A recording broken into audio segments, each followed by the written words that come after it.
السلام علیکم ورحمۃ اللہ وبرکاتہ۔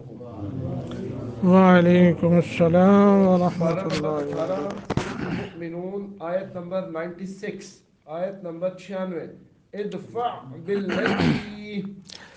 سبق شروع کرنے سے پہلے میں آپ ساتھیوں سے گزارش کرتا ہوں اور سننے والے جتنے میرے بہن بھائی ہیں ان کو بھی یاد کرتا ہوں، ایک آیت پڑھیں گے۔ یہ جو 3 آیات جو ہماری اب ہیں، یعنی ایک آج اور 2 بعد میں جو ہم پڑھیں گے، ان تینوں آیات کے اندر بالخصوص اہل ایمان کے لیے معاشرتی احکامات ہیں، مسائل ہیں، اور وہ ایسے احکامات اور مسائل ہیں جن کو ہر وقت 24 گھنٹے بلکہ اس کو ایک ایک قدم کے ساتھ، ایک ایک سانس کے ساتھ ہمیں جو ہے وہ اپنے دل و دماغ میں حاضر رکھنا ہے اور ان کے مطابق عمل کرنا ہے۔ وہ معاشرتی احکامات ہیں جو کہ ہر ایمان والے کو اپنانے چاہیے اور بالعموم جو ہے وہ پوری انسانیت کو۔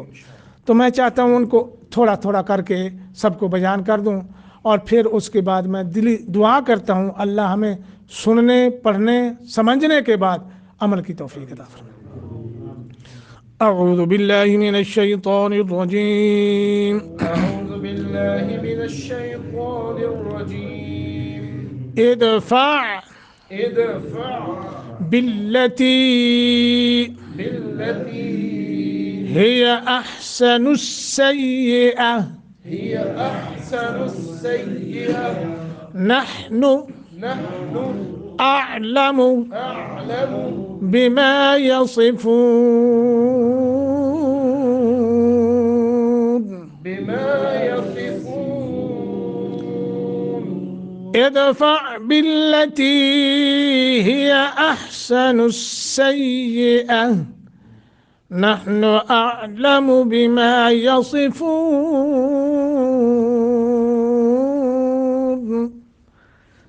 ادفع، دال ساکن ہے، قلقلہ کرنا ہے، اد کر کے، فا عین کی جگہ حمزہ نہ پڑھا جائے۔ اگر حمزہ پڑھا گیا تو اس کو کہتے ہیں لحن جلی غلطی، لحن جلی غلطی، یہ حرام ہے۔ اگر نماز میں تلاوت میں ایسی غلطی ہو جائے تو بعض قراء کرام نے لکھا ہے جو مجودین ہیں کہ نماز باطل ہو جاتی ہے۔ کوشش کرنی ہے کہ عین کا مخرج ادا ہو جائے، اور عین کا مخرج آپ کو بلایا، اس کا تعلق کس کے ساتھ ہے؟ حلق کے ساتھ۔ ہاں جی، آ کر کے دیکھیے، آ جی، کیا ادنی حلق بنے گا یا اقصی حلق؟ جی، وسط حلق، ٹھیک ہے جی۔ تو باللتی کو مضبوطی کے ساتھ، کیونکہ لام مشدد ہے، لہذا جو مشدد یعنی شد والا حرف ہوتا ہے گویا کہ وہ قائم مقام 2 کے ہوتا ہے۔ باللتی کر کے تی حروف مدہ بنتا ہے، یا ساکن ما قبل کسرہ ہے، لہذا 1 سیکنڈ کی مد کریں گے۔ ہی احسن السیئہ، اس کا بھی تعلق حلق سے ہے، تو فیصلہ آپ کریں گے ادنی حلق ہے، وسط حلق ہے یا اقصی حلق ہے۔ ادنی حلق کون سا حصہ؟ جو حلقہ منہ کی طرف والا حصہ ہے، ٹھیک ہے، ادنی حلق۔ اقصی حلق وہ حلقہ حصہ جو سینے کی طرف سے ہے، اور وسط حلقہ وہ حصہ جو درمیان والا ہے، ٹھیک ہے جی۔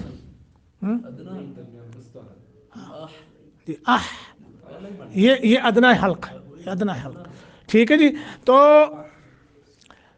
السیئہ یہاں اگر وقف کرتے ہیں تو تا کے جو 2 نقطے ہیں نا جی، وہ اڑا کے پھر رہ جائے گا ہا، اس ہا پہ جزم لگا دیں گے، تو پھر ہم وقف میں احسن السیئہ۔ اگر اس میں وصل کریں گے، وصل کا معنی ہوتا ہے ملا کے پڑھیں، تو پھر کیا ہوگا؟ احسن السیئۃ نحن، تا پھر پڑھا جائے گا تا، ٹھیک ہے جی۔ یہ قواعد ہیں جو ہے۔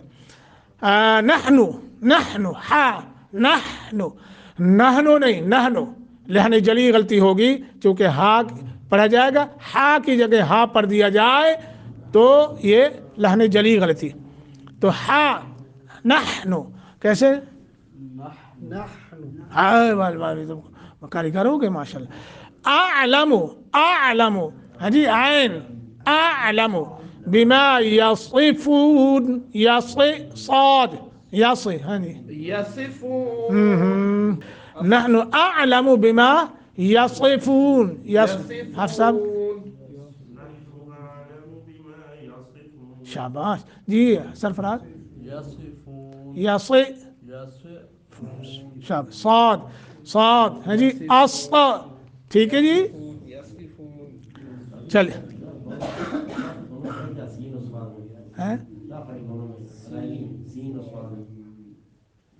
سین جی ایسے دیکھیے سین میں کہ اس زبان کی نوک اور ثنایا اور ربائی ان کی اوپر والے جڑ کے ساتھ جب لگتی ہے نا تو سین کا مخرج ہے. اس میں کیا ہے کس کو دخل ہے یہ زبان کی نوک اور ثنایا اولیا اور نیچے والے ثنایا سفلا کا اوپر والا کنارہ جو ہے اس میں دخل ہے یہ فرق. ہاں جی ٹھیک ہے ہاں جی سعد کا ہاں جی. اللہ اکبر. دانتوں کے نام تو آپ کو یاد ہوگے نا جی ثنایا ربائی اور زواحق طواحن اضراس. دیکھیے یہ سامنے والے دو دانت جو ہے نا اوپر والے دو اس کے سامنے نیچے سامنے ثنایا سفلا ایک ادھر یہ ربائی یعنی دو اوپر دو نیچے یہ ہو گئے ربائی اور ایک ادھر نیچے ایک ادھر یہ چار ہو گئے. یہ کیا ہو گئے زواحق. زواحق کا معنی ہوتا ہے ہنسنا یعنی ہنسنے مسکرانے میں جو دانت ظاہر ہو جائیں ان کو زواحق کہتے ہیں.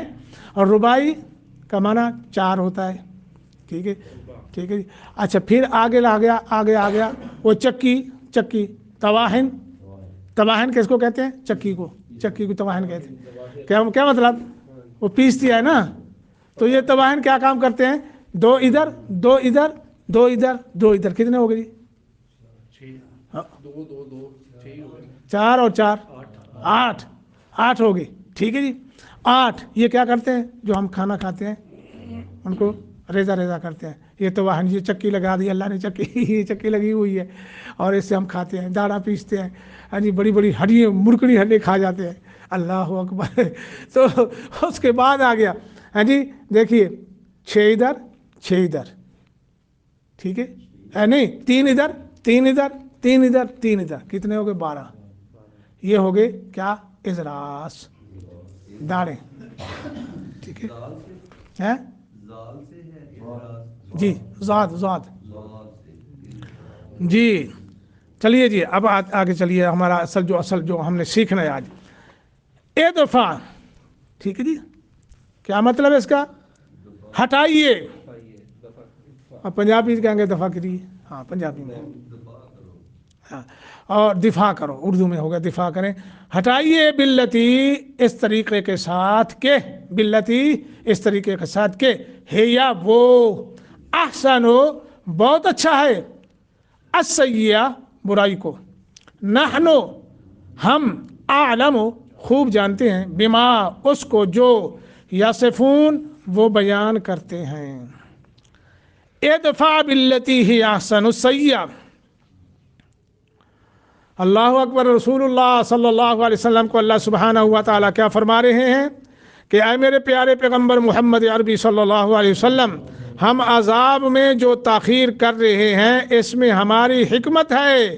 آپ اس دوران ان کی ہر برائی اور ہر زیادتی کا جواب ایسے طریقے سے دیں جو اچھا ہی نہیں ہے سب سے اچھا ہو. اصل میں یہ بات میں کیوں بتائی ہے مفسر کی پچھلی آیات جو ہیں ان کے ساتھ بھی تو جوڑنا ہے موضوع کو تو یہ اس لیے فرمایا. آگے پھر جو ہے الگ سے مسئلہ ہمارے سامنے ہے. اللہ اکبر. تو فرمایا ان کی ہر برائی جو آپ کے ساتھ یہ کر رہے ہیں ہم دیکھ بھی رہے ہیں. اللہ فرمایا اب آئیے دیکھو اللہ اپنے پیغمبر کو فرما رہے ہیں کہ جو کچھ آپ کے ساتھ یہ کر رہے ہیں آپ کو مجنون کہتے ہیں گالی گلوچ دیتے ہیں پتھر مارتے ہیں دیوانہ کہتے ہیں کبھی کچھ کہتے ہیں کبھی کچھ کہتے ہیں یہ مطلب نہیں ہے. اور میرے محبوب پیغمبر میرے لاڈلے پیغمبر ہاں جی، اور میرے آخری خاتم النبیین پیغمبر ہے آمنہ کے لال عبداللہ کے بیٹے. اللہ اکبر. آپ تو مجھے اتنا پیارے ہیں کہ میں جہاں تم پیدا ہو وہاں قسمیں کھائے. لا اقسم بہذا البلد. اور فرمایا انہم انک لعلی عمرک، مجھے آخری پیغمبر کی عمر کی قسم ہے. اللہ اکبر، کتنی بڑی بات ہے. اچھا پھر اتنے پیارے، تو میں آپ کی گستاخی کیسے برداشت کر سکتا ہوں؟ نہیں، مجھے معلوم ہے، مگر اللہ نے یہاں ثابت کرنا تھا، اہل ایمان کو بتانا تھا، اپنے پیغمبر کو بتا کے، اور پیغمبر کے جو اہل ایمان لوگ امت میں سے ان کو بتا کہ دیکھو اللہ بردبار ہے، اللہ حوصلے والا ہے، اللہ حوصلے والا ہے. مسئلہ آ گیا ہے، اللہ حوصلے والا ہے. ہم نے کیا کرنا ہے؟ ہم نے بھی کیا کرنا ہے؟ حوصلہ کرنا ہے، صبر کرنا ہے. سبحان اللہ. تو میں دیکھ رہا ہوں، مجھے معلوم ہے یہ کیا کہتے ہیں، مگر میرے پیغمبر میں آپ کو تلقین کرتا ہوں، نصیحت کرتا ہوں. ٹھیک ہے؟ کیا کہ ان کی ہر زیادتی، ہر برائی پر، جو کچھ یہ کر رہے ہیں نا، آپ نے کیا کرنا ہے؟ ہر برائی، ہر ان کی تکلیف پر، زیادتی پر آپ نے ان کے ساتھ اچھا نہیں، بہت اچھا، احسن ہو، بہت اچھا کیا کرنا ہے؟ برتاؤ کرنا ہے، ان کے ساتھ سلوک کرنا ہے. اللہ اکبر، اللہ اکبر. ہمیں معلوم ہے کہ وہ کیا کچھ کہتے ہیں، کس طرح اللہ کی شان میں گستاخی کرتے ہیں، کس طرح آپ کو کاہن، شاعر، جادوگر اور دیوانہ وغیرہ کہتے ہیں. اللہ فرماتے ہیں یہ تو میرے بھی گستاخ ہیں، یہ کافر مشرک میرے بھی گستاخ. آپ کو متعلق جو میں نے بتا دیا، تو میں اپنی گستاخی کو کس طرح برداشت کرتی ہوں؟ مجھے نہیں دیکھتے، اور تم بھی جو ہے برداشت کرو. اللہ اکبر. اب آئیے برائی کا کے متعلق حکم کیا ہے، احکام کیا ہے؟ فرمایا برائی کا جواب بہترین طریقے سے یہ ہے کہ بدی کا جواب نیکی سے. بدی کا جواب نوٹ کر لینا ہے، یہ جو نا جی، اس کو پھر آگے الگ کر کے نا کرنا ہے. نیکی، بدی کا جواب کیا ہے؟ نیکی سے. ظلم کا جواب انصاف سے. خیانت کا جواب دیانت داری سے. جھوٹ کا جواب سچ سے. قطع رحمی کا جواب صلہ رحمی سے. گالی گلوچ کا جواب دعا و سلام سے دیا جائے. یہ ہے کیا؟ احسن ادفع باللتی ہی احسن السیئہ. اللہ اکبر، اللہ اکبر. اور ایک جگہ اللہ پتہ کیا فرماتے ہیں؟ ادفع باللتی ہی احسن فاذا الذی بینک وبینہ عداوۃ کأنہ ولی حمیم. اللہ اکبر. اللہ سبحانہ و تعالیٰ سورۃ حامیم سجدہ میں یہ آیت اتاری، فرمایا برائی کو اس طریقے کے ساتھ ہٹا جو سب سے اچھا ہے، تو اچانک وہ شخص کہ تیرے درمیان اور اس کے درمیان دشمنی ہے، ایسا ہوگا جیسے وہ دلی دوست ہو. جب تم یہ کام کرو گے نا کہ دشمن کو برائی کا بدلہ اچھائی سے دو گے، اور جو میں نے بتایا ہے کہ ظلم کا جواب انصاف، قطع رحمی کا بدلہ صلہ رحمی، ٹھیک ہے جی، بدی کا جواب کیا ہے؟ نیکی. تو یہ جب کرو گے تو پھر وہ شخص جو ہے کیا ہو جائے گا؟ تمہارا دلی دوست ہو جائے گا. اللہ اکبر. تو اس میں یہ بھی ہمارے سامنے آ گیا کہ عفو درگزری کی تعلیم اللہ نے ہمیں دے دی. اس سے کیا تعلیم دے دی ہمیں؟ اللہ نے ہمیں سمجھا دیا کہ تم نے کیا کرنا ہے؟ درگزری. اللہم انک عفو تحب العفو فاعف عنا. وہ کون تھا؟ امیر حمزہ کا، سید الشہداء امیر حمزہ کا قاتل، کیا نام تھا بلا؟ وحشی. جزاکم اللہ. تو جب مسلمان ہو گیا ہے، پھر آ گیا. اس سے پہلے کیا تھا؟ حالانکہ اتنا نبی صلی اللہ علیہ وسلم فرمایا، مثال بنی ہے، ویسے میں تو اس کو نہیں مانتا کہ مجھے چاچے کا وہ جو غم ابھی نہیں بھولا، مگر اللہ کے رسول صلی اللہ علیہ وسلم کو اللہ پاک نے تعلیم دی کہ درگزر. جی، معافی. تو یہ ہمیں تعلیم دی. کیونکہ لوگوں کے ساتھ مل جل کر رہنے کے لیے یہ سب سے اچھا طریقہ ہے۔ جب تم درگزری کرو گے نا جی تو پھر انشاءاللہ معاشرے میں مقام ملے گا، تعلق جڑیں گے، جوڑ پیدا ہوگا اللہ کے فضل و کرم سے۔ اچھا، اس میں ایک حدیث میں آتا ہے واللہ من تقم لنفسه فی شیء یؤتی الیہ قط حتی تنتہک حرمات اللہ فینتقم اللہ، رواہ البخاری۔ اللہ اکبر۔ روایت پر بیان کرنے والی کون ہے جی؟ ہماری اماں جان عائشہ صدیقہ کہتی ہیں کہ اللہ کی قسم رسول اللہ صلی اللہ علیہ وسلم نے اپنے ساتھ کی گئی کسی زیادتی میں اپنی ذات کا انتقام کبھی لیا ہی نہیں۔ پتھر مارے، انتقام نہیں لیا۔ گلے میں کپڑا ڈال کے پیچ ڈالے گے، تکلیف دی، بدلہ نہیں لیا۔ اور پیچھے وہ اوجری ڈال دی گئی، بدلہ۔ دندان مبارک شہید ہوا، بدلہ۔ لوگوں نے زخمی کیا، طیف ماروں نے مارا، نڈھال ہو کے بیٹھ کے درخت کے نیچے۔ آنے والا پوچھتا ہے کہ کیا ہوا آپ کو، آپ کیا ہے، کیوں ایسا کیوں ہو گیا؟ فرمایا حضرت موسیٰ علیہ الصلوۃ والسلام یا عیسیٰ علیہ السلام، ایک پیغمبر کا نام لے کے، وہ بھی اللہ کے پیغمبر تھے، ان کو لوگوں نے مارا پیٹا، اور میں بھی اللہ کا پیغمبر ہوں، مجھے بھی لوگوں نے زخمی کیا ہے، میرا قصور یہ ہے کہ میں اللہ کی طرف بلاتا ہوں۔ اور بعض مفسر علماء نے لکھا ہے کہ کہنے والے کہنا کہ اس کے ان کے لیے بد دعا کر دو، فرمایا نہیں، پھر بھی آپ نے فرمایا اللہم اہد قومی فإنہم لا یعلمون، اللہ میری قوم کو ہدایت نہ بنے، میرا مقام نہیں جانتے، میرا کام نہیں جانتے، میرا نہ کام کا ان کو معلوم ہے نہ مقام کا معلوم ہے۔ چلو یہ نہ صحیح، ان کی اولاد میں سے اللہ ضرور ہوں گے، ٹھیک ہے۔ تو اس لیے اللہ کی قسم کھا کر ہماری اماں جان کہتی ہیں نبی علیہ الصلوۃ والسلام نے اپنی ذات میں کی گئی زیادتی میں کبھی انتقام نہیں لیا، ہاں مگر اس صورت میں کہ اللہ تعالیٰ کی حرمتوں کو پامال کیا جائے تو اللہ کی خاطر انتقام لیتے تھے، وہ اللہ کے لیے۔ جب اللہ کی کیا تھا ہوتا تھا، اللہ کی حرمتوں کو، جب اللہ کی توحید کا مسئلہ آتا، اللہ کی وحدانیت، ربوبیت، الوہیت کا معاملہ آتا، تو پھر اللہ کے رسول صلی اللہ علیہ وسلم جو کیا کرتے، وہ انتقام لیتے۔ اب آئیے، برائی کا جواب نیکی سے دینا اگرچہ دشمن کو دوست بنانے کے لیے اکثیر ہے، مگر اس کے لیے بہت بڑے حوصلے کی ضرورت ہے۔ ہر شخص میں یہ برداشت نہیں پائی جاتی۔ آدمی کا نفس اسے انتقام پر ابھارتا ہے، پھر انسانوں اور جنوں میں سے شیطان اسے اکسا کر غصہ دلاتا ہے۔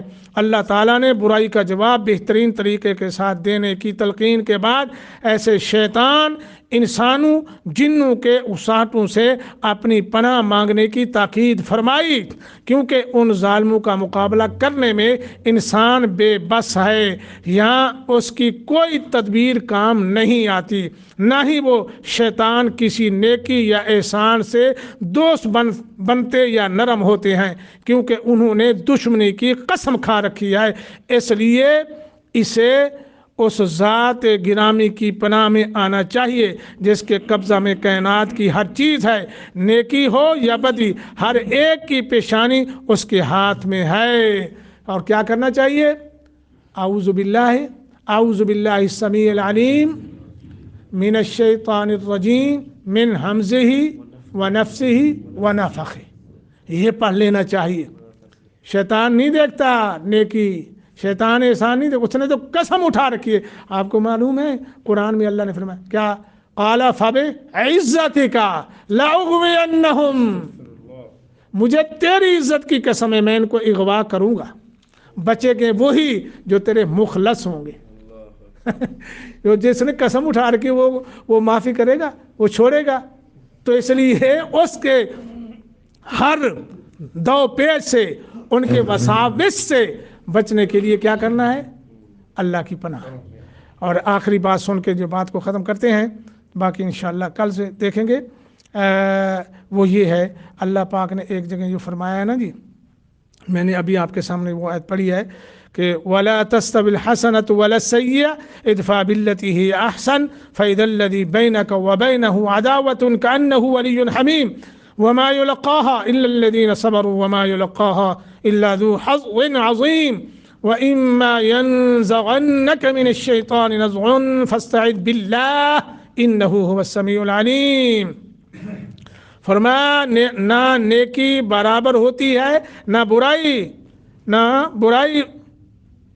اللہ اکبر، برائی کو اس طریقے سے ہٹاؤ جو سب سے اچھا ہے، تو اچانک وہ شخص تیرے درمیان اور اس کے درمیان دشمنی ہے، ایسا ہوگا جیسے وہ ولی دوست ہے۔ اور آگے جو بات فرمایا یہ چیز نہیں دی جاتی مگر انہی کو جو صبر کریں گے، ذو حظ عظیم، بڑے نصیبے والے۔